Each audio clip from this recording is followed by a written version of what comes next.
welcome to the UFC 273 pre-show on Combat Center, the new channel for the 5 Reasons Sports Network, just for your combat sports. So make sure you guys subscribe if you're new to the channel. If you're looking at us from the 5 Reasons Sports Guide, check it on the link in the description and make sure you subscribe to that channel. But I'm here with my boy, Mr. Bruce Neal. How you doing, my friend? Doing great, man. Just ready for this weekend, man. What about you? Good, man. Like you said, exciting weekend coming up. UFC 273. Alexander Volkanovski taking on the Korean Zombie. We also have Peter Yan going up in a rematch against Aljamain Sterling after the first one ended in a disqualification due to the illegal knee. It's going to be interesting to see how both guys come back in this rematch. We have the Phenom Hamzat Chimaev taking on Gilbert Burns, the guy who rocked the champion, one of the guys who actually put the champion in danger. So two very good fighters. Gilbert Burns, a heavy underdog in this, but it's going to be an interesting matchup. We also got some good undercard as well. Mackenzie Dern is fighting as well as Vince Pichel, Jairzinho Rosenstrike, Ian Gary. We got a couple of fun fights on this card. So before we take a look at this main card, I want to just give a little love to the prelims. We got Jairzinho Rosenstrike taking on Marcin Tybura in the prelims, man. That's, in my opinion, that probably should have been the opener for the card. I mean, Jairzinho Rosenstrike, one of the better fighters in this heavyweight division.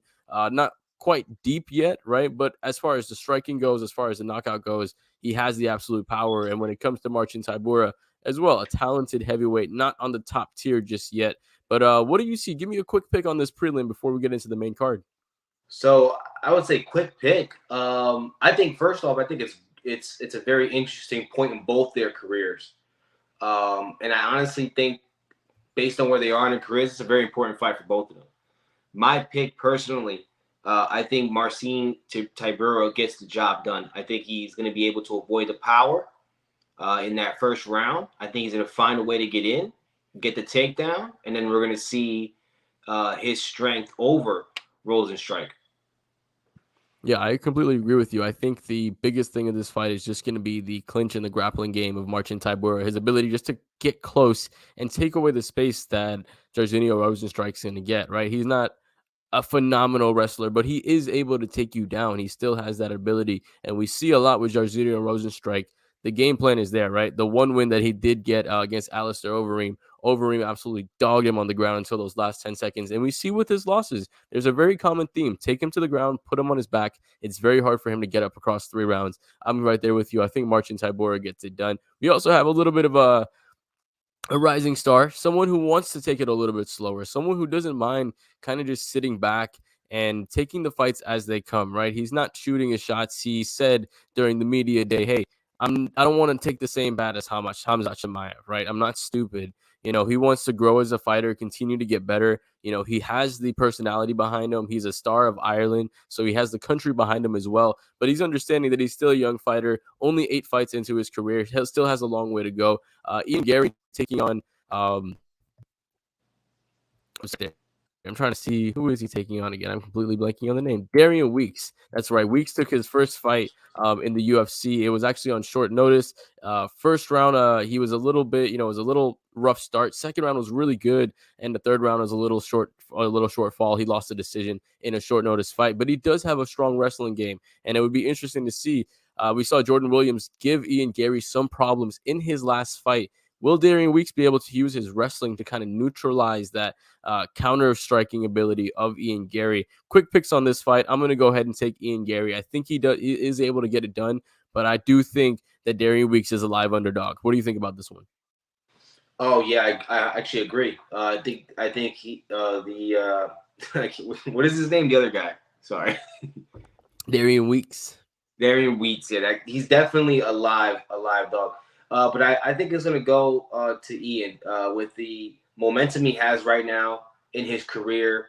And honestly, I think I think he's more well-rounded than his opponent. And I think when you're and I think he should take that slow approach. Like you were talking about, he doesn't want to really call shots and I think certain fighters shouldn't take the fast track. Definitely, not like Kamzat, right? But I think he's definitely promising, and I think he definitely has what it takes to take this victory, and I think he will. Probably by I would say second round knockout, head kick. Yeah, I think so too. If he's able to neutralize the the game. It's a very interesting matchup. But let's get into this main card, man. Before we get into the pretty much three main events that we have, we have Hamzat Chimaev, Gilbert Burns. That's worthy of a fight night main event. We got Aljamain Sterling and Peter Yan. I mean, that in itself is a title fight. We got two title fights.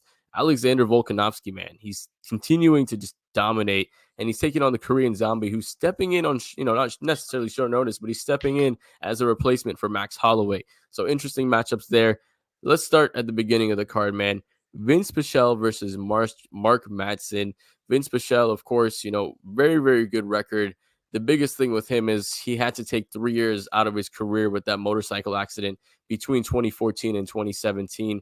But he has a great record, right? Only has 2 losses under his name, and he's continuing to develop as a fighter even at the old age of 38 because he still doesn't have that rust and tumble, right? But he doesn't have the longevity to merely necessarily make a run.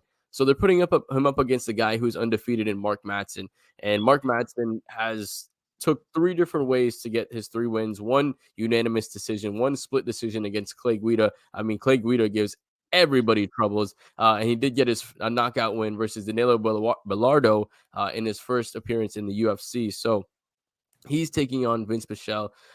What do you see from these fighters, man? What do you see coming in when you look at the tape? Mark, obviously, super hard worker, Olympian, silver medalist in wrestling. The hardest sport. They say it's the hardest sport for a reason. So when it comes to hard work, we know the man has it. So we know that he's going to come in shape, and he's a very strong, big guy for the weight class. He's leaps and bounds ahead of everybody in that weight division, outside of maybe the top, the top guys, and outside of maybe Gregor Gillespie when it comes to wrestling and grappling. But this is MMA. Okay, this is MMA, and what I saw in the Guido fight for Mark, I didn't like it. He got hit a couple times, very clean, and he got rocked. He got rocked, and I believe was a little bit of a drop by Clay, right? He basically almost dropped, right? And he got rocked really hard by Clay, right? Clay doesn't really older Clay too doesn't really rock that many people, but to give Mark credit, I mean, to be so young in his career and new to the UFC, pressure, all that stuff, new to MMA, I kind of understand Clay is a bad matchup for a wrestler transitioning into MMA, because Clay has great grappling, he has great wrestling, so therefore he probably will be really good at defensive wrestling. So those are actually a very bad matchup for Mark, but it was a good test to beat a veteran. Actually, that fight was so close. I would have gave it to either one. So it is what it is. Depending on how you score that round when he got rocked, 10-8 or not, I don't know. They didn't really do that. So Mark, look, I think this fight has what it takes to be fight of the night, but maybe people don't know that or see that. But the reason why I think that is because Mark is a hard worker. So I think I don't see quit in that guy, right? He comes from a crazy background, so I don't see any quit in him. Vince is talking about first off, let me stay on Mark Madsen. I was watching Mark Madsen's last interviews, and I like to pay attention to that because I know mindset is like probably the most important thing in fighting, right? The mental side. So I was paying attention to how he was answering questions, which is what I always do, like their facial expressions, how their eyes are moving, everything. Because you can see fear, you can see, things like that. So I was looking at his way he was answering the questions, and for some reason there were moments where I felt like he might be doubting himself. There'd be little moments. So that kind of threw me off a little bit, right? Because at first I was thinking Madsen, he could take this fight, right? He could take this fight, outgrind him. Still can. I still think that's a possibility. But I listened to Vince. Vince is talking about, first off, Vince is a very big, strong guy for the weight class as well. So don't forget that. Very good defensive wrestler as well, because he's strong. But here's one thing about Vince is that he has that killer instinct in him with his striking, right? He's a strong, powerful guy, And if you listen to his interviews, he's still talking about making a title run.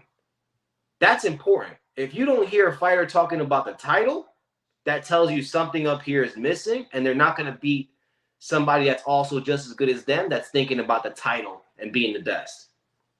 But Vince is also 38.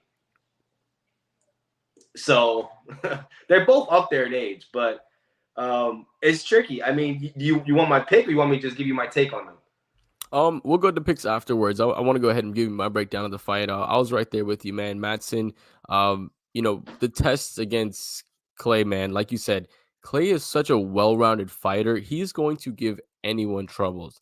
But the fact that he was still able to get the fight done, I wouldn't have scored that round a 10-8. I think, like you said, he got rocked, but it wasn't like it was domination for the entire round. So I felt like he was able to kind of hold on, use his wrestling to kind of just be smart, keep everything close. And that's something that's very interesting. Talking a little more about Vince Pichel, right?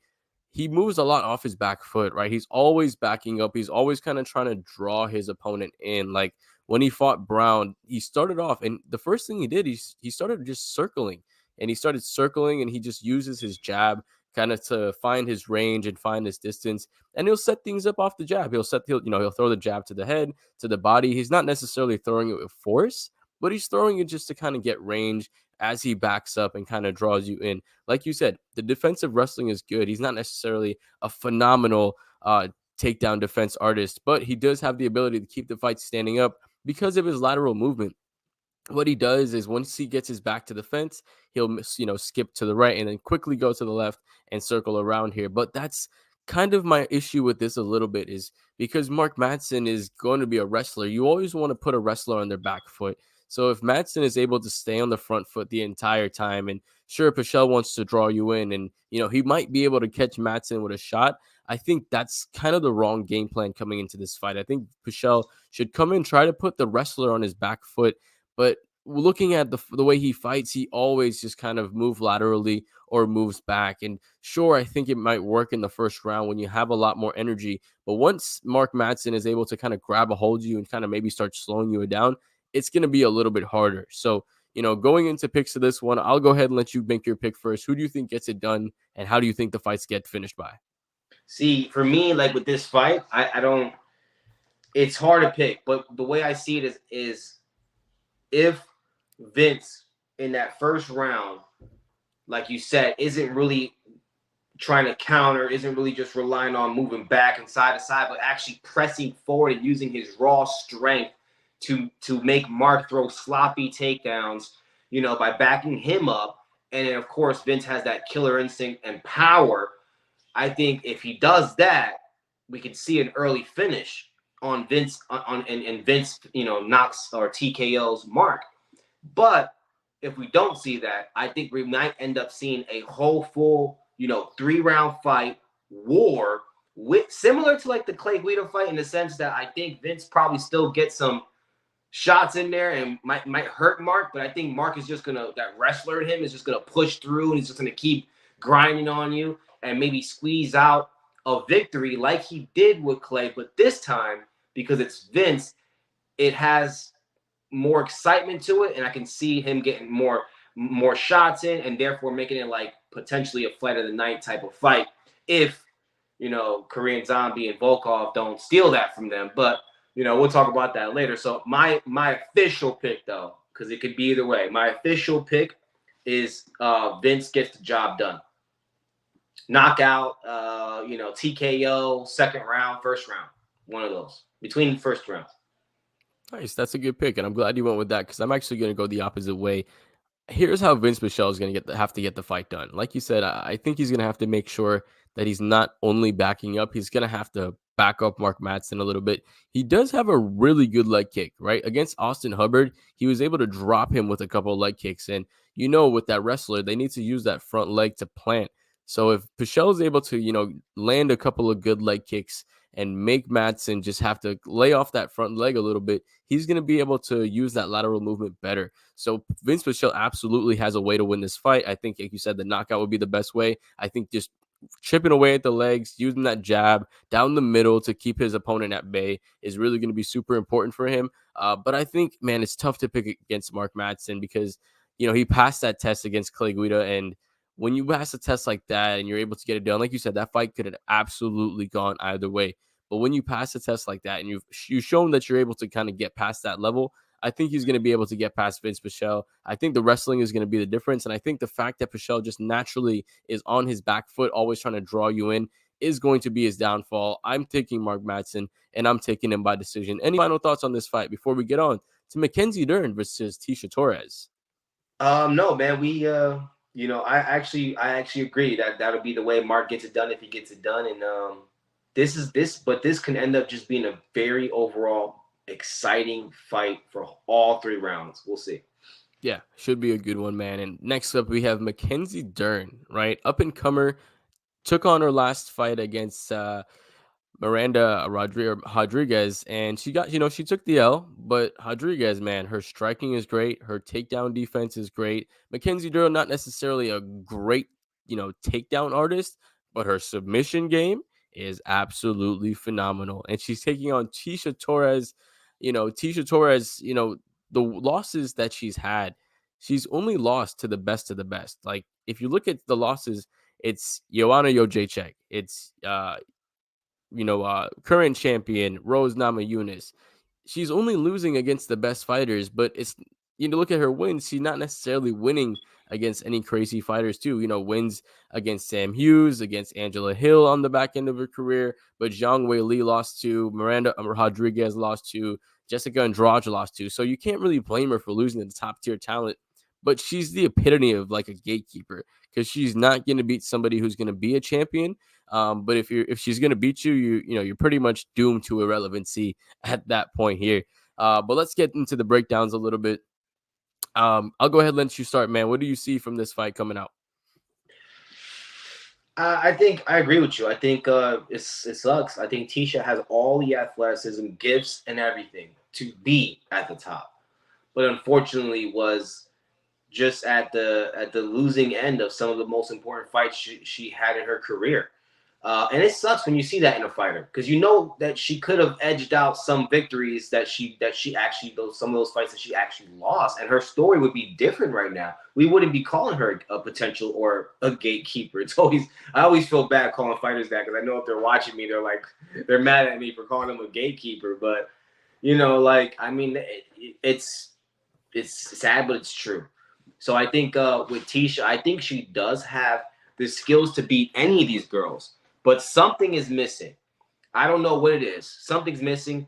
One thing that I think is also that doesn't help her is that she really doesn't have power, like striking power. She's very athletic. She's in and out. She moves a lot. She's very aggressive. And she's very good at not getting hit too much. She's very good at landing. She lands when she wants to land. She's an in and out type of fighter, moving around a lot. Very athletic, like I said. Biggest thing is she's undersized. I mean, 5'1" in the division. Like, if there was an atomweight division, she would be perfect for like an atomweight 105-pound division. If she can lose some of that muscle mass, because she's right. really like stacked, right? She is ripped.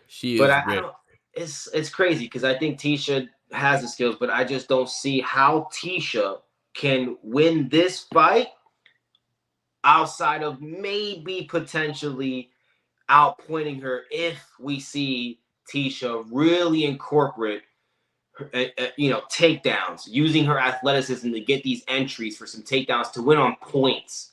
That'd be like the only key to or path to victory for Tisha, in my opinion. I don't see a knockout from happening. I don't see a sub. I don't see a TKO. No, I don't. I see the only path to victory for Tisha is just outpointing her, moving around, using the athleticism to outpoint her with some strikes here and there, go for the takedown, win by points, do some like later GSP style, right? Jab, jab, jab, takedown, win by points. That I would say for Tisha Torres. Now for Rodriguez, well, she's the next. She's the next challenger. I don't see her losing this fight. I don't see her losing this fight at all. I think this is probably an easier fight than her last one. Yeah, to be honest. I think she's in a TKO. Tisha, sorry, Tisha, but I think she's in a TKO. Tisha. How many? 3 rounds, right? 3 rounds? Yes. I mean, she might survive. She might survive 3 rounds. But I think she'll piece her up. and beat her on the feet and win the fight ultimately that way, and just make it a one-sided, I think, a one-sided victory each round. Yeah, I'm very interested because Mackenzie Dern, this is the next chapter in her career, right? She was a rising contender and she met Marina Rodriguez, and she lost that fight. And Rodriguez is a phenomenal fighter. But for Mackenzie Dern, it showed that she needs to do a little bit more than just have the submissions in her bag, right? Because we all know that she's a phenomenal submission artist. She talked about chasing Charles Oliveira's Oh, submission my record. bad, bro. Sorry to cut you off, but I totally forgot it's Mackenzie Dern that's fighting Tisha today, right? Or What did you Rodriguez. what did you say? I mixed up the names. Sorry. Oh, yeah, yeah, yeah. I'll You're good, you're backtrack. good. Just go ahead. Keep going. Yeah, yeah, yeah, no, yeah, a lot of common opponents here. So they both Yeah, fought yeah. Marina I'm Rodriguez. confusing names. You know what I mean? So definitely understandable there. They both have a common opponent, and they both took an L to her. So that's something as well that we can take a look at. Like, hey, you know, as far as that litmus test, like they both lost to her. So, but they're in different points in their careers, right? Tisha Torres, like you said, this is a division that's very tough for her to get ahead because she's so undersized. She has decent wrestling, like you said. She's able to get the fight on the ground sometimes. Her ability to box is really good. She's able to get on the inside when she's able to, push the fight forward. But the issue is with such a size disadvantage and the fact that she doesn't really use kicks that much, it just puts her limit on how much she can strike and how much distance she can cover. And with somebody like Mackenzie Dern, I think after that last fight against Marina, that she's going to have gone back to the drawing board and focus more on increasing her striking and her takedown ability. Because her last fight really was shown like she can't take her opponent down if they have decent takedown defense. And if the fight isn't going to the ground, even if she isn't pulling guard, she's not going to win the fight on the feet either against great fighters, right? She did have a phenomenal fight on the feet against previous opponents, but against a phenomenal striker like you see, in this division, it's Zhang Wei Li, Joanna Jacek, like phenomenal strikers with phenomenal takedown defense. You have to be able to last on the feet, especially with those ladies who can knock you out, absolutely knock you out. Even Rose Namajunas can absolutely knock you out and has great takedown defense and has great takedown ability. So if Mackenzie Dern wants to be that next contender, she has to show growth. And I'm gonna go ahead and I'll make the picks for this one on this one. I think I'm gonna bank on Mackenzie Dern's growth on this fight. I think that from her last loss, she's going to take away what she needed to. She's going to develop a little bit better striking. I think her striking game is going to be a little more crisp this time. I don't think it's going to be as, one dimensional as it was last time, as predictable and readable as it was last time. And I think if she's able to kind of get on you, I think we see a little bit better offensive wrestling as well. I think she's going to be able to take Tisha down just a little bit. As far as Tisha goes, her game plan, if she wants to win this fight, I disagree a little bit as far as taking this fight on the floor. I don't think anyone wants to go on the ground with Mackenzie Dern. I think that's a very dangerous game to play, especially if you don't have the size advantage, right? You don't want to play a game that somebody who's very lanky on the ground and you're the shorter person, they can get a hold of your limb a lot easier. If you're the bigger person, like maybe, Hamza Shemaya versus Gilbert Burns, you don't mind hanging out on top, even though the bottom person is a little bit smaller. But we'll get to that just now. But Tisha Torres, I think she's going to have to keep it on the feet, continue to get inside the distance of Mackenzie Dern, make counter the counter, right? Make your reads, get your boxing reads, and counter the counter. Make her boxing get sloppy. Make sure that she's not taking you down and outpoint her. I think that's the only way she gets it done. There's no way she knocks out Mackenzie Dern. But I think when I go for my official pick, I'm going to take Mackenzie Dern, and I'm going to take it by decision. I think she uses this fight as kind of a growing fight. She uses it to show, hey, I can get a 3-round victory, outpoint someone who's been a veteran in this division, and get the win. I'm taking Mackenzie Dern by decision. I'm gonna agree with you on that pick with Mackenzie Dern. It's crazy because I was actually, when I was doing the breakdown with you, I was talking about Rodriguez, but yeah. So obviously we don't want Tisha taking down Mackenzie Dern, but overall the concept of the only way she can win is outpointing her. That is valid. That is like the only way she can win. Just using her athleticism, in and out, in and out, in and out. That's her way to go.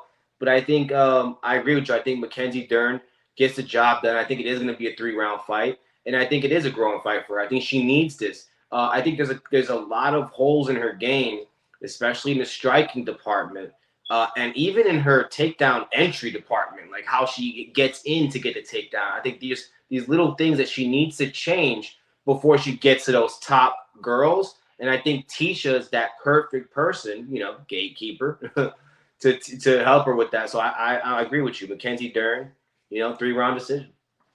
Absolutely, man. Let's get into this next fight, man. This one has been, you have been texting and blowing up my phone for months about this fight ever since it got booked. And man, it is here. It's finally here. Hamzat Shemaev taking on Gilbert Burns. This is the highest test that we're going to see for Hamzat Shemaev. His next fight might just be a title fight if he puts a stamp on this fight. But before we break it down, I want to get into just a little more of, what's going on with here. Hamzat Shemaev, absolutely dominant in all of his fights thus far. No one has even put anything close to even a scratch on this man's face. Even against Li Jingliang, he was just dominant. He took him, picked him up, put him into his corner, choked him out. Good night. That was the end of it for Li Jingliang. But I have a question before we get there, right? The top of this division, there's a lot of good fighters. Vicente Luque obviously was going to fight Bilal Muhammad. Stephen Wonderboy Thompson, who isn't a great matchup, so I understand why they didn't do that. Um, but Gilbert Burns, is one of the better welterweights, although being slightly undersized.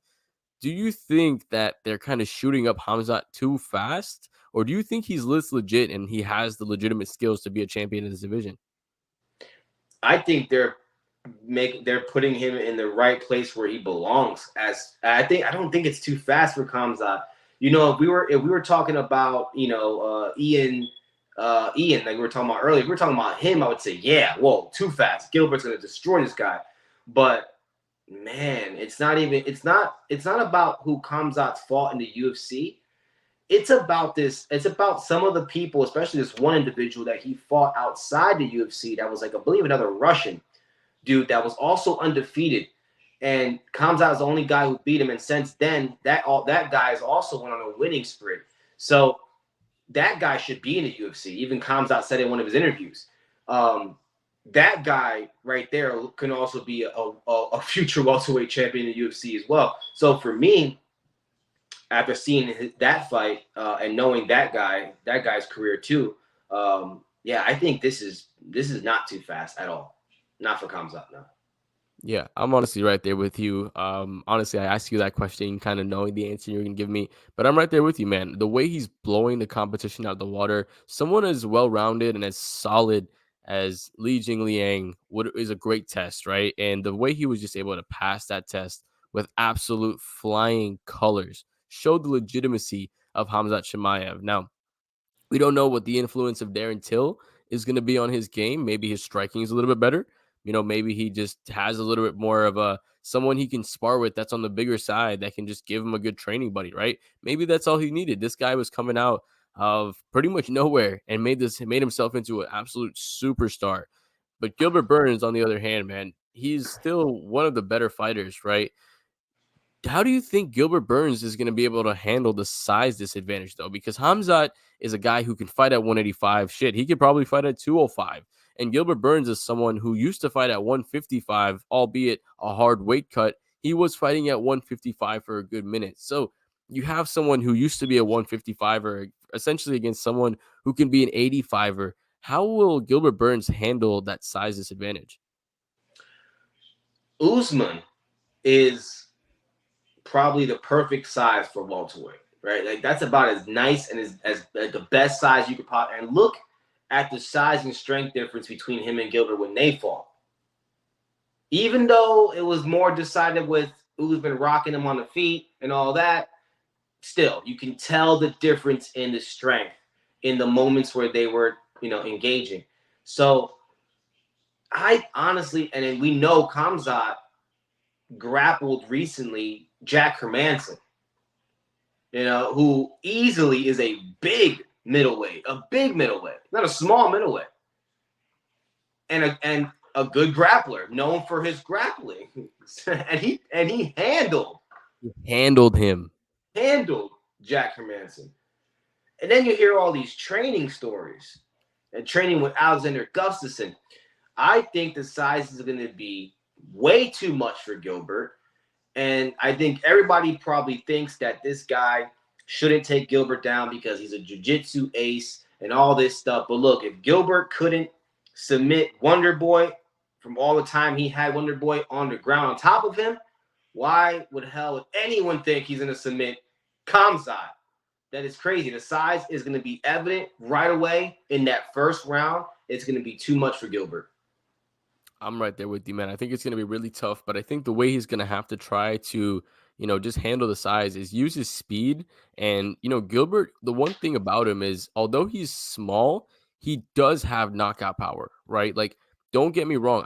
Gilbert Burns can absolutely knock out Hamzat Chimaev in this fight. He has nasty hooks. And if Hamzat enters in a little too scrambly, coming up a little too wild, you have a little bit of hype on yourself. Maybe you don't put yourself, like you said, the mental game is very important.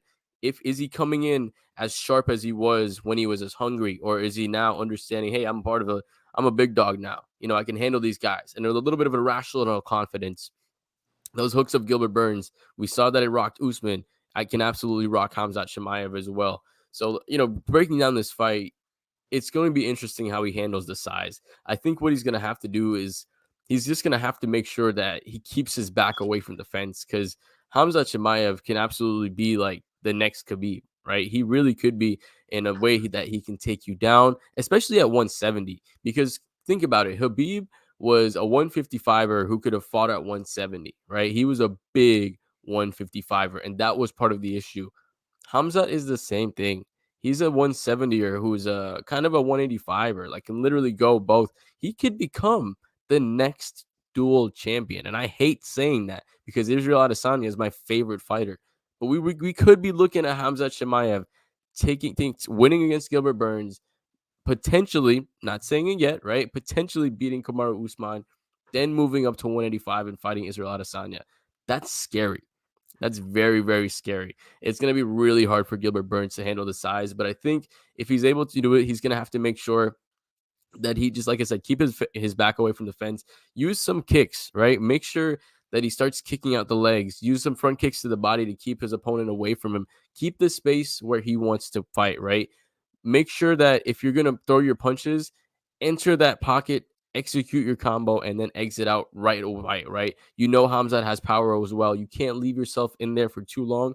Get in, get out, make your combination, and just do what you have to do really quickly. I think the hooks are going to be super key. That left hook, right hook, he has beautiful hook combination. And man, if he's able to at least maybe keep something down the middle to deter the takedown of Hamzat Chimaev, i.e., the uppercut of Derek Lewis to Curtis Blades, or the flying knee from Dan Hooker, right? Any of his flying knees to anybody trying to take him down. He beautiful with those knees. Anything down the middle is going to help him just a little bit more. But I think, I'll actually let you take predictions first. What's your prediction on this fight? How do you think this fight goes? Give me a little bit more of a preview if there's anything else you want to say, and give me a prediction for this fight. Okay, so Kamzat, I think for me, I think Gilbert, without doubt, could definitely clip him. He has that ability. He's very fast. But I think Gilbert should not open up with combinations on Kamzat, because that's when he's going to get taken down. He has to do a one shot in and out type of thing, with the second shot, third shot being the potential counter, because he has to know that when he comes in and throws that hook, that Kamzat's waiting to shoot immediately. So what Gilbert has to do is throw a hook and be aware of that, in the sense of throw the hook, be ready to counter, meaning be light on your feet, be ready to move side to side, move out the way, and counter again. So Gilbert's going to have to be able to do that. And honestly, the only chance Gilbert has is, to me, the only chance he has is literally by just getting that crazy shot, like kind of like how he landed on Usman, If he just gets one of those crazy shots. If he can land a crazy shot on Usman, on Usman, I think. Well, Usman's more stationary. Kamzat's very, he's very Right. ready. Very But fast. the one thing to that, we don't know what he looks like past a round or two. So if Burns is able to maybe last, not saying that he's not able to last, but it's an interesting to think about. He's only been in really short fights. That So is that true. bounciness might not last for a long period of time. Go ahead. No, that is true. So we don't know how light he'll be on his feet in the later rounds, right?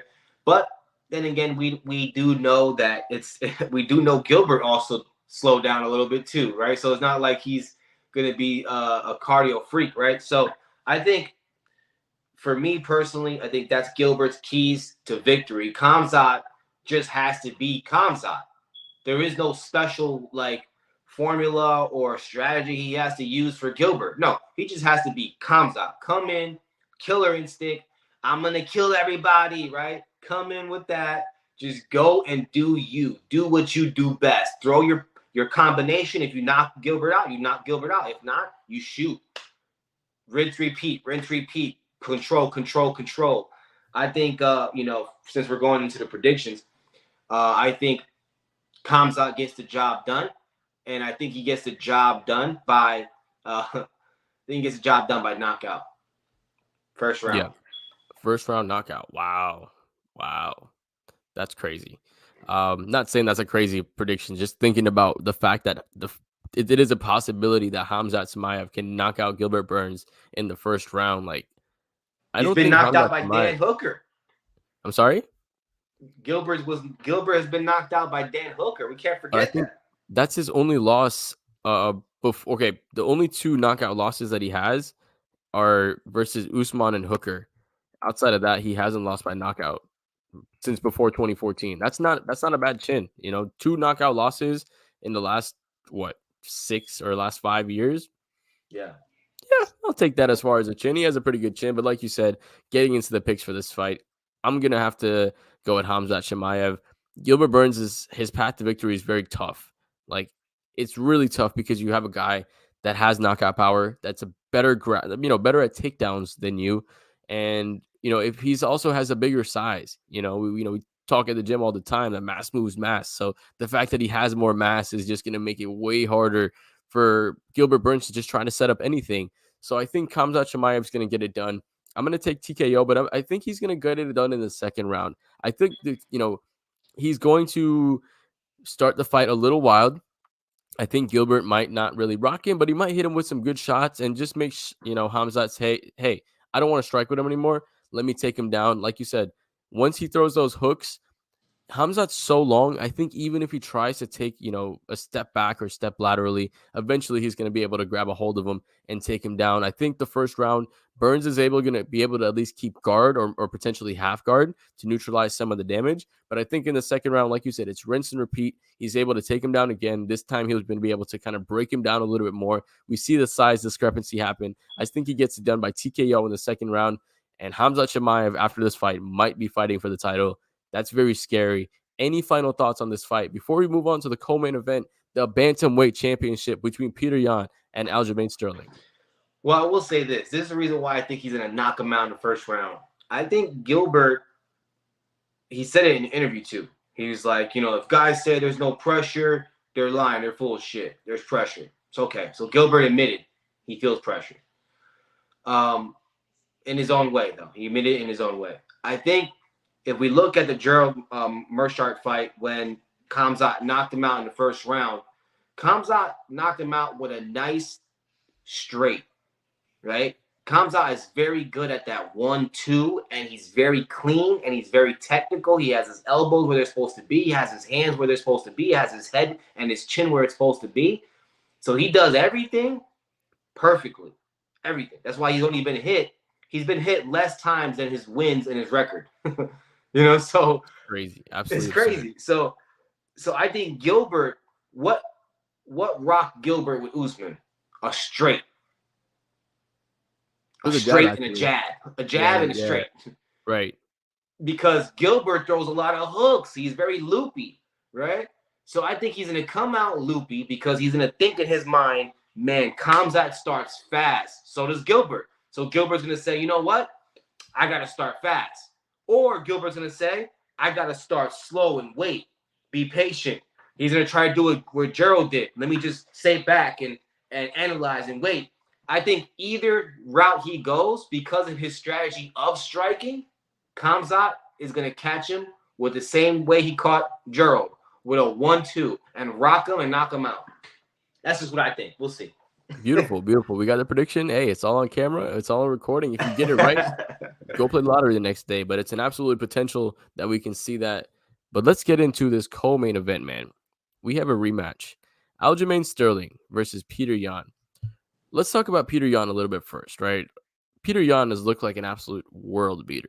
Like his boxing, so good. His takedown defense, phenomenal. The way he's able to just download information in the first round, round and a half, then just use all that information, like we saw against Jose Aldo, or we saw against Aljamain Sterling. Like he's an information downloader, and he's so good at that. But man, this is an interesting fight for Aljamain Sterling as well because you know they had one dance already. These guys shared the octagon once. Aljamain understands the pressure of Peter Yan. He understands the takedown defense of Peter Yan.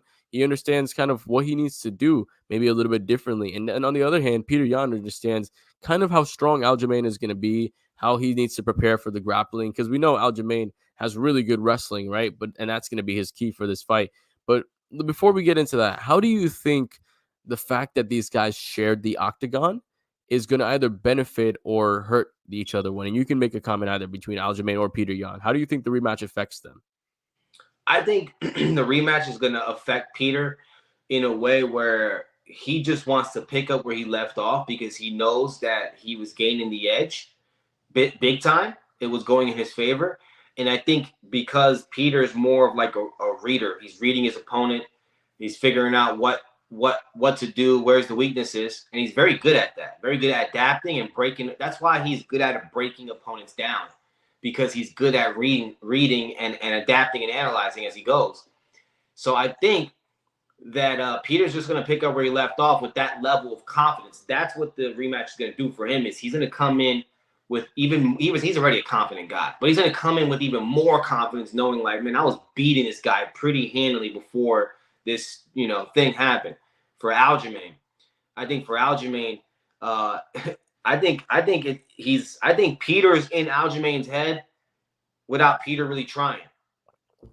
Like I think it's just because Aljo also knows the direction the fight was going before that happened, and that's why some people don't like Aljo for taking the belt and stuff like that because some people think he was acting.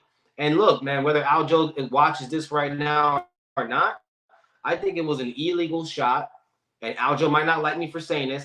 I know it was an illegal shot for sure. He should have, took his time, whatever. But I do think that he acted a little bit.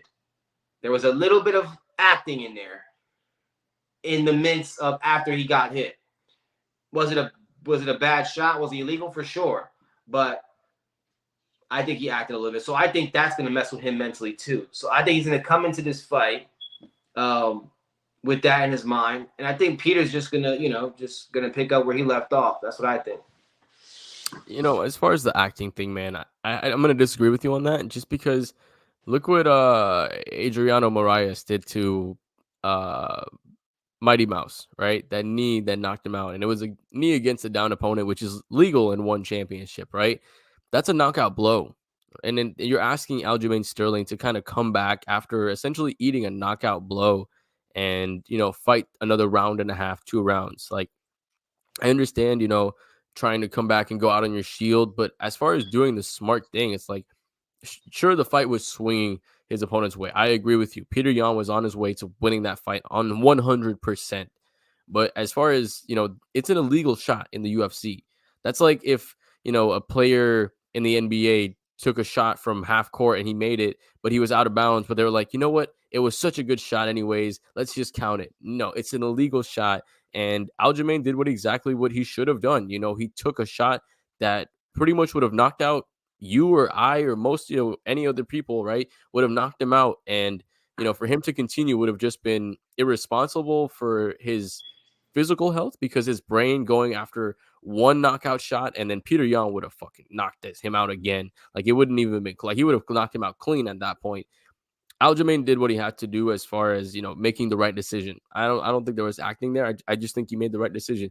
But as far as the rematch goes, I think it's good for Yan, but it benefits Aljo a little bit more, right? Because Aljamain was coming in at a bigger disadvantage in that fight. He blew his gas tank in that first round. Like, the volume was insane in that first round. And I was worried right off the rip that he was going to blow his gas tank and then come out slow. And we saw that exactly, right? Peter Yan just kind of did his thing defensively. He has a very good box. He's a great boxer, right? He has, like you said, that really tight, crisp guard. He's able to shell up really well. And Aljamain wasn't really necessarily hitting him with great shots per se.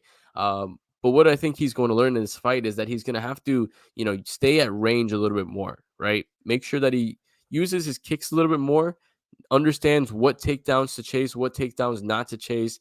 Make sure you don't come out overly aggressive. So I think this being a rematch kind of benefits Aljamain a little bit more.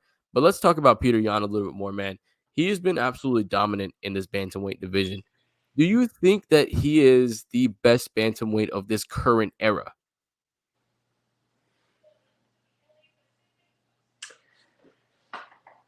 There's a question mark on that. And the reason why is because we haven't seen him against a very top-notch grappler. So I can't say that because I think for all we know, the best bantamweight right now is Umar. That could absolutely be true. So Yeah, it's really tough until I see Peter's wrestling defense against a real. See, Aljo's a great grappler, great submission guy, but I wouldn't necessarily call him like a great strong wrestler that's good at control. Like the way these Dagestanians do, right? Like I wouldn't say he's that type of grappler, but so it's hard to say that. But as of right now, the way it looks of this era, it does appear. Well, I don't know. Are you taking out Dominic Cruz? Or yeah. are we Before, are after we talking Dominic about Cruz, I mean, are we talking about like this more recent era? 2016. So let's say Cody Garbrandt, TJ Dillashaw, Cejudo forward. Okay. Man, you know what? That would have been a great fight. TJ when he was really doing his thing against Peter. Oh my God, that would have been a good fight. I honestly I can't. I'm gonna just say no because I can't say yes easily.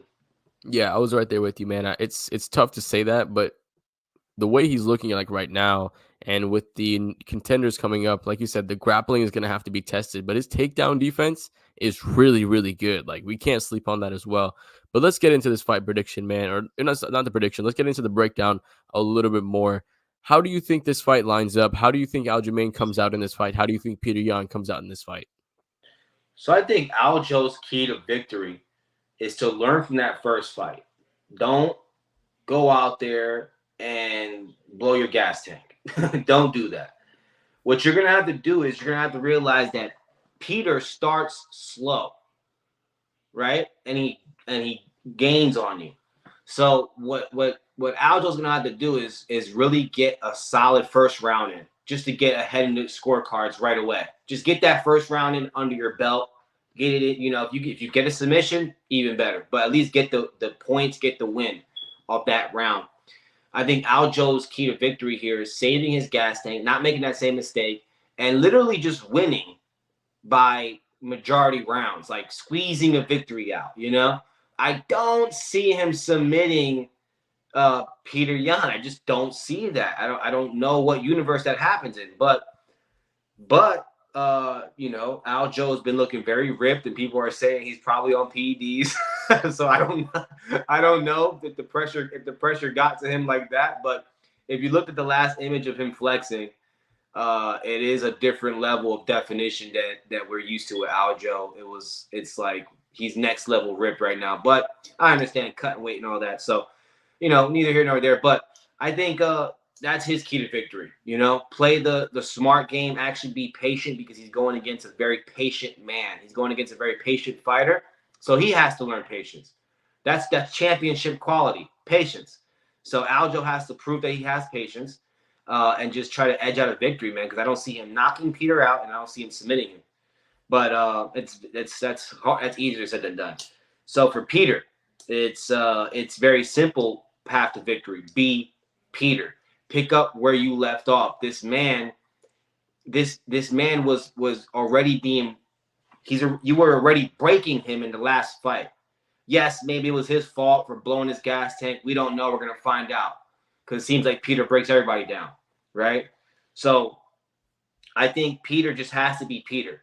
Put that forward pressure on, make Aljo sloppy in his takedowns like he did in the first fight, right? So that he can make him blow his gas tank, and then just keep gaining on him and get that late TKO, third, fourth, maybe fifth, but I'm saying more fourth round TKO. Yeah, it's definitely going to be an interesting matchup, for Peter Yan, coming in. The first thing you'll notice with him is just the amount of forward pressure that he's able to put on you, right? He's going to pressure you right out of the rip, and he does a very good job of cutting off the cage as well. And with this forward pressure comes an added level of defense that he has, because when you throw something, he has a lot of space behind him to move away from the things that you're throwing at him. So he does a very good job of doing that defensively, right? He does a very good job of keeping that shell guard. The only thing I would say that kind of lacks a little bit defensively is when he sometimes he doesn't check all of the leg kicks, right? We saw against Jimmy Rivera, a guy that throws a good amount of leg kicks. He was able to actually, dead leg Peter Yan for a couple of minutes. So I think it was, very interesting that he's able, that he's doesn't do that. I think that's part of a key for Aljamain Sterling. But Peter Yan, obviously, the main weapon when it comes to him outside of the footwork and the forward pressure, the boxing combinations, and the octagon IQ. This man knows when the takedowns are coming. He's able to defend it very, very well. And we talked about it at the beginning of this preview.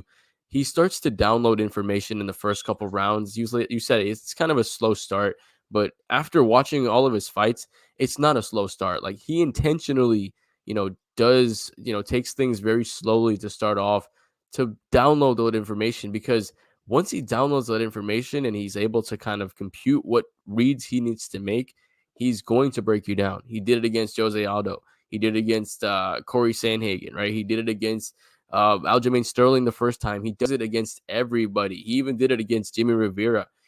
Everybody he fights, he's able to break them down in the later rounds of the fights. And this is a 5-round fight, which I think only benefits Peter Yan a little bit more.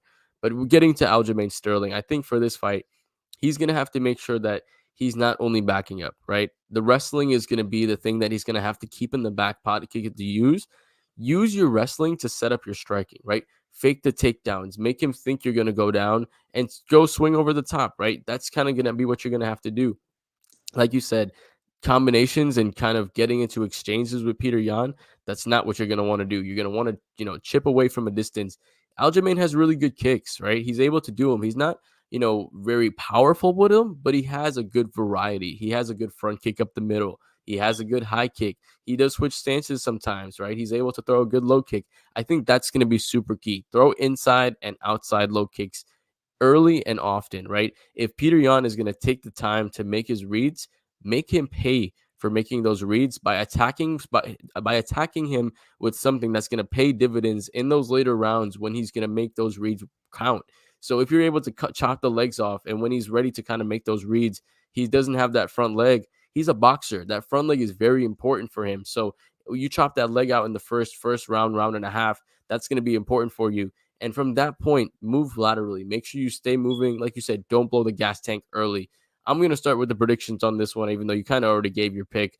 I'm going to go ahead and I'm going to take Peter Yan in this fight. I think Aljamain Sterling is a lot more dangerous in this fight than he was in the first fight. I think this fight he's going to come in understanding just what Peter Yan brings to the table and the level of not only takedown defense, but the striking and his footwork and his pressure and what he's going to have to kind of do as far as that. So I think Aljamain Sterling is absolutely a live dog in this fight, way more than it was in the first fight. But I think Peter Yan is able to get it done. I think the reads are going to come a lot quicker. Like you said, just be Peter Yan, right? Make those reads. Those reads are going to be pretty much the same from the first fight.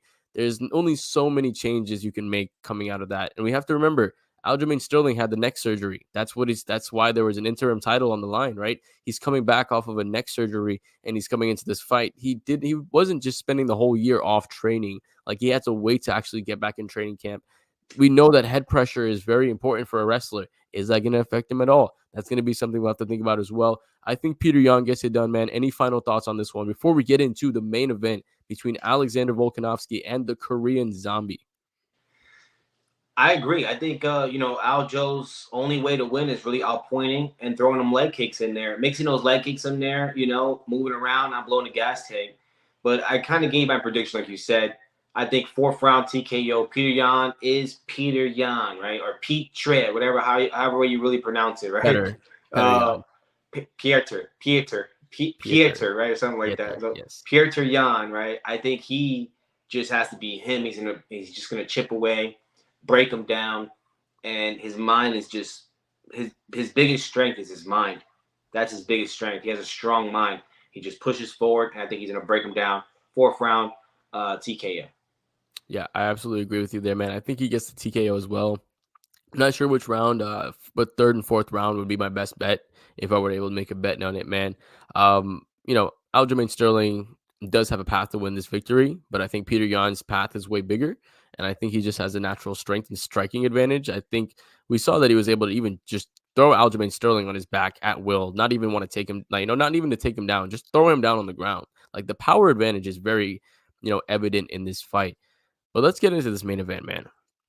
It's finally here. Alexander Volkanovski against the Korean Zombie. And for the Korean Zombie, man, this is an opportunity that isn't something that we necessarily saw coming, but it's something that he's getting a little later in his career. But I want to ask you, we saw the amazing fights that the Korean Zombie has had in, WEC before the UFC, his fights in the UFC, even in loss, right, against Yair Rodriguez, putting on spectacular fights all the time.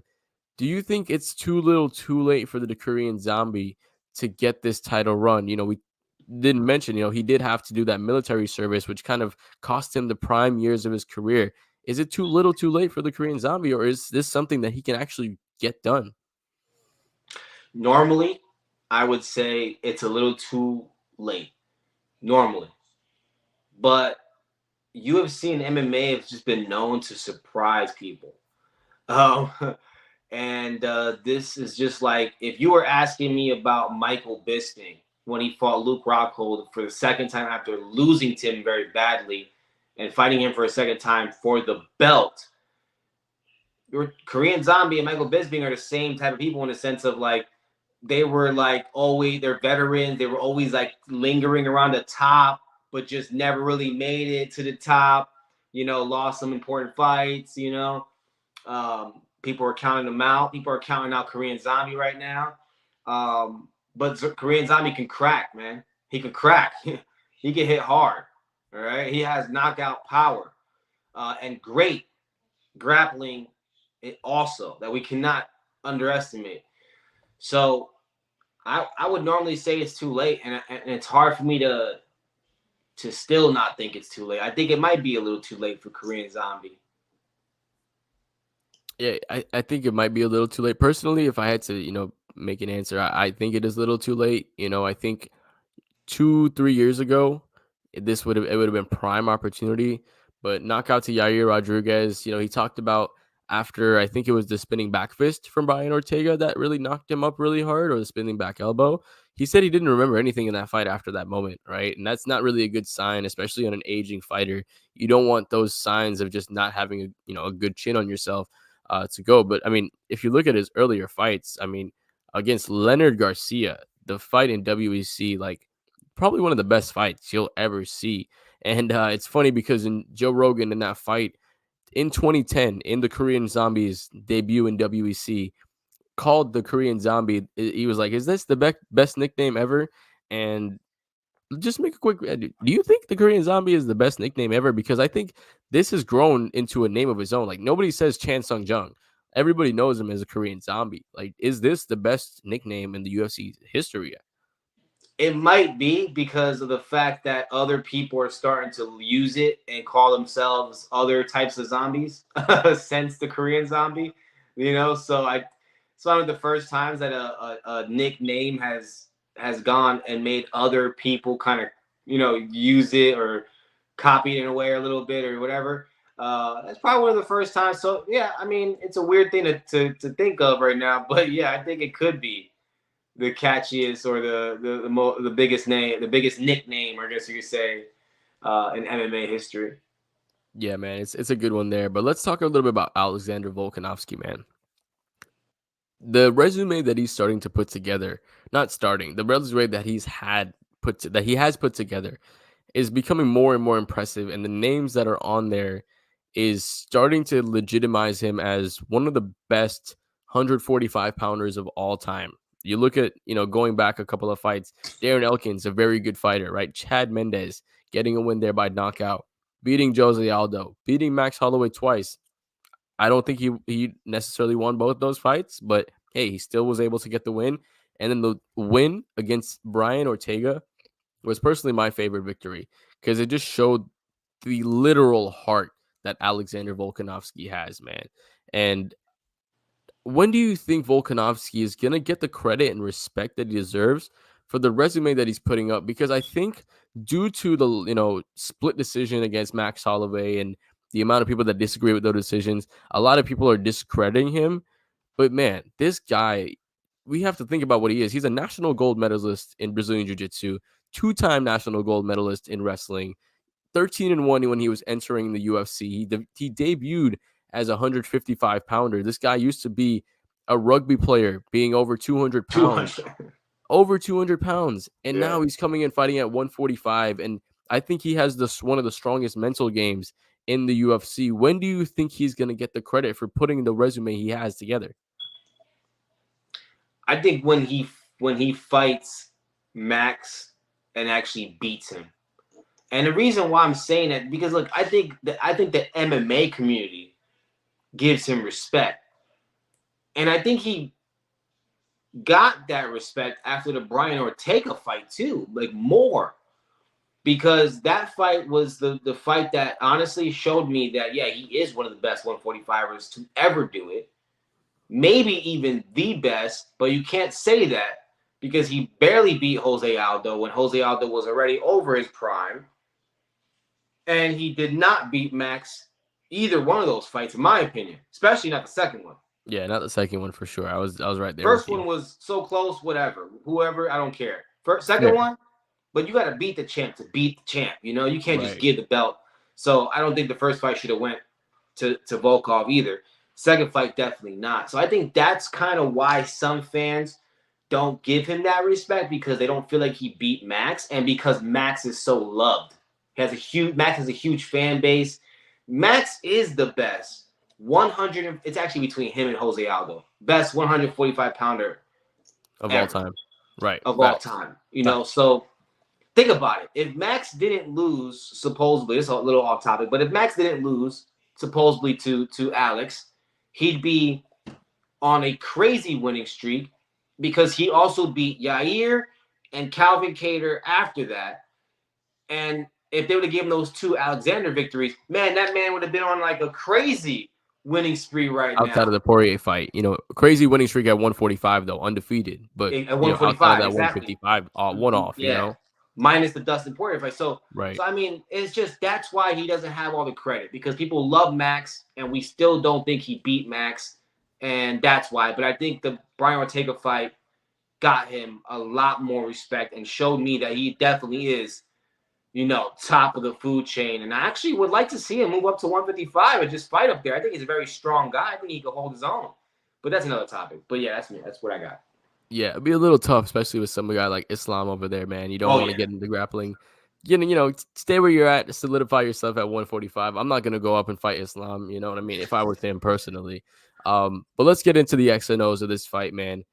Like we talked about, Alexander Volkanovski, his ring IQ, or not ring IQ, his octagon IQ is very good, right? He came into the UFC having a really good wrestling background, and for someone who was previously over 200 pounds and was using that in his sport, right? Was able to control that power. He's able to bring that power in the same way to the octagon, right? And it's kind of, not exactly similar, but the way he fights and the way he kind of maneuvers himself in the octagon is kind of similar to the way Peter Yan does it, right? The strikes are different, but the way he kind of approaches you, the wrestling ability is something that he does immediately. He's going to pressure you, right? He's very good at doing that. He's going to try to put you on the back foot. And what he does is he'll kind of dip down, and he's a little bit lower on the, he's a little shorter. I think he's like 5'6", which is a little bit shorter for the division. But having that lower center of gravity means he can kind of swing on you once he's able to back you up against the fence. And once he's able to kind of just throw that overhand right, he's low enough to go for that single. And he's so smart in the wrestling exchanges. He doesn't just have like a single or double leg. He has a really nice outside trip as well. And I think that's going to be really interesting against a fight against Korean Zombie. Like you said, Korean Zombie is really good when it comes to submission. But Volkanovski, what he does is when he takes you down, he loves to chill in half guard. Like that's his favorite position because he'll keep that one leg and he'll posture up, even if it means losing a little bit of position. He'll posture up a little bit to get that really, really solid ground and pound. Like he has some of the best ground and pound in the UFC. Like he knows how to posture up. He knows when to create space and then go back down. Let's not forget, like we talked about, national gold medalist in Brazilian Jiu-Jitsu as well. So you can't really make a mistake there. And he does something really unique. So when he stands up, instead of standing just straight when your opponent's on his back, he stands sideways. So the up kicks, he's able to kind of roll and get away from those up kicks and slide between the legs of his opponent and then go down with those shots. And I think that's something just very smart. He puts himself in a position to kind of slide between those legs if they throw an up kick and then get down and get back on top. But like you said, man, the Korean Zombie, he has a little bit of a looseness to him. It's a very unique fighting style. He's somebody that's not necessarily tight ones and twos, crisp boxing, right? He'll keep himself very loose. The hands will come down sometimes, and he'll throw some wild shots every now and then, right? It's not necessarily very crisp or very, direct, but it's like a sniper, right? He's hitting you with what he has to hit you with, and he has the knockout power and he has the ability to put you down. We saw against some of his earlier fights, man, he was jumping on the backs of some people to take you down and kind of get that grappling situation going. So he has that ability too. And his takedown defense isn't too bad as well. I mean, he's at 77%, which is very good. So if it means Alexander Volkanovski is expending energy for 4 takedowns, he's going to get one of them roughly. So Korean Zombie with really good takedown defense, both guys really with good takedown defense. This is a fight that we can see neutralized and end up going on the feet. But before I break down the fight and give my predictions, give me your breakdown, man. What do you see from Korean Zombie? What do you see from Volkanovski? I think Korean Zombie has to use his experience. He's a veteran. He's been in that weight division for a very long time. He has fought the best of the best. This is Korean Zombie's last chance to put it all together, all the experience, all that. Don't forget, he was piecing up Yair Rodriguez before Yair Rodriguez landed 100%. that lucky, crazy elbow. He was piecing him up. So it's not like Korean Zombie necessarily lost a step when you watch his last fights. He still looks sharp. He still looks like Korean Zombie. Honestly, it was surprising to me when he came back from that whole military leave. He was on a little bit of a tear again. Picked up pretty much where he left off, but looked really sharp and didn't look like he missed a step. I thought he was going to be on his way to challenging for the title anyway. Then he had that knockout by Yair, and that kind of threw me off. And I said, maybe it is too late for him. And now here we are right now. So I think Korean Zombie has to put all that experience together. Korean Zombie has very good underrated striking, right? Underrated striking because he's a counter striker. He's a very good counter striker who leaves his chin out. He's open, but he does it on purpose. Right. Does it on purpose. He wants you to come in and swing with him because he's going to try to counter you, and he's very good at that. And he has a great chin, i.e. the Korean Zombie. And he has a great freaking chin. It takes a miracle spinning back elbow to knock him out, right? He has not even knock him out, but just put him down because he still finished that fight. True. He still, yeah, exactly. So, no, actually, it knocked him out cold. That's Yair Rodriguez elbow. I thought you were talking about the spinning back elbow from Ortega. That's my bad. No, I was thinking about the Yair. He was out cold. Yeah. But yeah, right. Korean Zombie hasn't lost a step. He's over at Fight Ready, training with Henry Cejudo. So he's getting that wrestling in there to prepare for Volkanovski's wrestling because Volkanovski's a great grappler. Volkanovski's a great MMA fighter. He mixes it up perfectly together. So we're going to see those great takedowns in there. Of course, Korean Zombie has to prepare for that and have some tricks up his sleeve. And he probably got some tricks from Henry Cejudo, the gold medalist, Olympic medalist in wrestling himself, right? The man, the myth, legend himself, Triple C, right, is giving him some insight, some tips. Who knows what tricks on the wrestling side Korean Zombie is going to come out with. But I do think Korean Zombie has to come out with his typical way of striking to really bait an aggressive Volkanovski, who's already naturally aggressive, in to swing at him so that he can try to get that lucky shot, to try to get that nice counter in. I think that's his keys to victory, is using all of his experience as a true veteran, right, to be prepared for every aspect of this game, having tricks up his sleeve that maybe he got from Henry Cejudo to handle those grappling exchanges, and the strength of Volkanovski when he comes in for those takedowns. And then, of course, his other key to victory is being him in the striking department. Let this guy think you're just easy to hit and then catch him.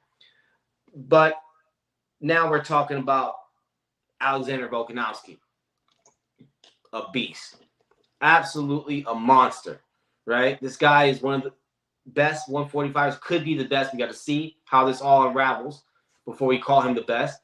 But his key to victory, honestly, is just, I said this about Peter, but it's just him being him. He's going to have to come in, be him, back this guy up, come in, be an MMA fighter, mixing the striking with the grappling, the striking with the grappling, the second with the grappling. And I think he'll get the job done. And I before we get into the predictions, I think Volkanovski's key to victory really is just him mixing it up as a well-rounded mixed martial artist, and You can really also give your incorporating, predictions. really incorporating those takedowns. I think really incorporating those takedowns is really going to open up the striking, and that's what's going to really help Volkanovski get that victory. And your prediction, I'll let you kick it off for predictions So for the this one too. prediction for me, I think Volkanovski, I think Volkanovski knocks out Korean Zombie or TKO, one of those knockout TKO, whatever. I think I would say more round 3, round 4. Yeah, interesting pick there, man. I think this is going to be an interesting fight. Like you said, both these guys are so good. As far as my prediction goes, I'm going to go ahead and go with Alexander Volkanovski as well. I think, the Korean Zombie has great submissions, but I think the top pressure of Alexander Volkanovski is really, really good. I think he is going to be able to take the TKZ down. Man, I think he's going to be able to get that top position sometimes just because, like you said, he's an MMA fighter to its purest because he uses his striking to set up his takedowns, and he uses his takedowns to set up his striking. He does it beautifully. Like, he's just perfect at mixing it up, and he's continuing to get better. He has really good short elbows inside too. Like when he's up in stand up and he's up against the clinch, he'll get those knees inside. He'll kick you on the inside leg, the outside leg kick. We didn't even talk about that. The way he typically pretty much won those fights against Max Holloway, he has that outside leg kick, which Korean Zombie doesn't necessarily check all of them, but Korean Zombie also throws some as well. So we could see an outside leg kick battle in this fight, especially with two guys with such good, dexterous legs like Volkanovski and Korean Zombie. But as far as this fight goes, the pick for this was really tough for me because Korean Zombie is such a durable guy. I think he's going to be able to survive, but I think it's going to be tough, right? I think it's very likely that Volkanovski gets the win done by knockout. I don't think Korean Zombie is too live of a dog. I think, that one shot, just catching him coming in, is pretty much the only way he can get it done. I don't see him out grappling Volkanovski. I don't see him putting up enough volume. Volkanovski is a master at range as well, controlling the range, keeping himself defensively. He's really good defensively. And we saw if he's able to get out of a mounted triangle, and he's able to get out of a mounted guillotine against Brian Ortega, I don't think he's going to have too much trouble handling the submissions of the Korean Zombie. I think Volkanovski gets it done, man, and I think he gets it done by decision. I think he gets a good, it's a good, very clear decision, probably 46-49 or 45-50. I think he gets it done. It's a clean sweep, and I think we see Volkanovski against Holloway number 3 coming up within maybe International Fight Week, maybe sometime in the fall. Any final thoughts on this Volkanovski fight? versus Triple C. That's what I want to see. Come on now. I think Volkanovski gets it done there. I think Volko is way too big for Triple C, man. But any final thoughts on this fight, or even any final thoughts on this card, man? Let's go ahead and wrap Final it up. thoughts on this card is Khamzat Chimaev. Khamzat Chimaev, man. All right, that is my final thoughts on this fight card. Man, I'm excited to see this guy fight because, like you were mentioning earlier, I think he has what it takes to be double champion and possibly even the first triple champion, depending on who's the king at light heavyweight. That just depends who the king is up there, because there's a couple of guys I think will be terrible matchups for him based on size and skill. But yeah, for me, I think everybody is also just focused on Kamzat more than everything, which is crazy because all these guys are legends. All these guys are amazing. We're talking about, up and coming Mackenzie Dern. We're talking about Peter Yan. We're talking about Alex. We're talking about Korean Zombie, the veteran. But yet, what's on my mind? Kamzat Chimaev. I mean, taking a look at the views right on YouTube, Gilbert Burns and Gilbert Burns with 92,000 views on his videos, right? Volkanovski champion 76,000. Hamza Chimaev 587,000.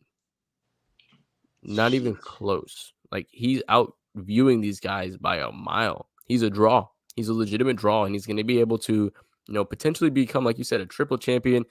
Depending on what's at 205. I don't like his odds against somebody like Yuri Prohaska, but if he's taking on maybe a Glover Teixeira, I don't mind that. I would maybe he can knock him out, an older Glover Teixeira, but like you Oh said, yeah. Yuri Oh yeah. Prohaska, I'm not a fan of Yuri Prohaska versus Hamzat Chimaev. I think Yuri could probably knock out Hamzat because of size disadvantage.